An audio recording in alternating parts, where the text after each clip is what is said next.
discuss another success strategy, which is decision tree. But before then, welcome to my channel. Have you ever made a decision? I mean a very serious decision. How did it go? Did you consider some things before making that decision, or it was just off thought, non-programmed?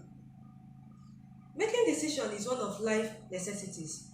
We make decisions as to what to eat, what to do, and even what to wear. Even children today make decisions, though mostly non-programmed.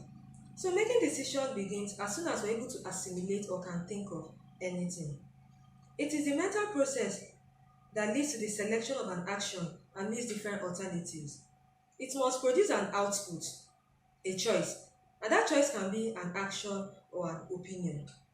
Some decisions when made make us feel better, while some make us feel worse. Making decisions can be very challenging today because for some decisions, we don't have the foresight to dictate if it will result positive or negative, and that makes us feel confused, lifeless, and if we make mistakes, we'll be seen as failures. But do you think a decision tree can help? Let's see how. What is a decision tree? It is an illustrative way to analyze our decisions. It helps us see the output and clearly states out the problems so that all options can be challenged and the probability of achieving them. It is a support system that helps us weigh our decisions. It's very applicable when we want to pick up a goal. Now let's analyze this decision tree and its application.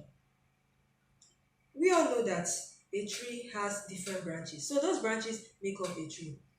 Those branches signify different plans for a decision. Suppose you climb a tree and sit on a particular branch and you notice that that branch is getting weak and about to break. What will you do? You quickly go to another branch till you achieve your goal. So also, a decision should have several stratified plans to help you achieve your goal, should in case one plan fails.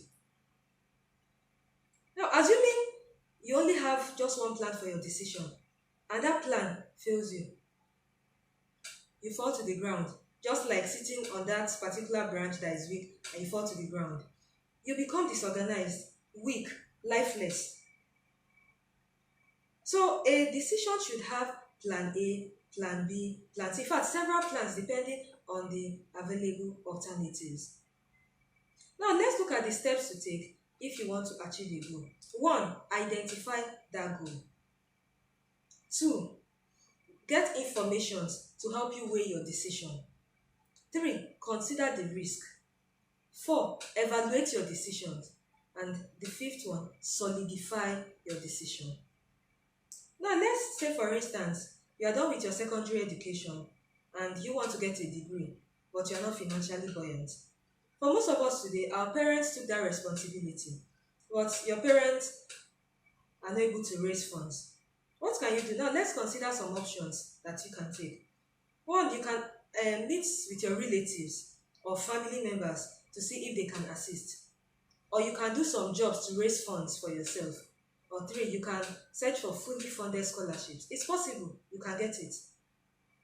Having only one plan for a decision is very dangerous. Decisiveness is your greatest ally as you chart your path through life. If you are feeling swamped, get help.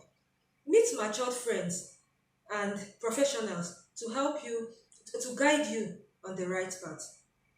If you want to succeed in life, you must make a firm decision. If you want to be a better person, you must make a firm decision on that. Decisiveness is the foundation to achievement. I'm sure you enjoyed this video and must have learned a lot from it. Please tell me the lesson learned on the comment section and also ask questions if any. Share with your families, friends. Thank you. Bye-bye.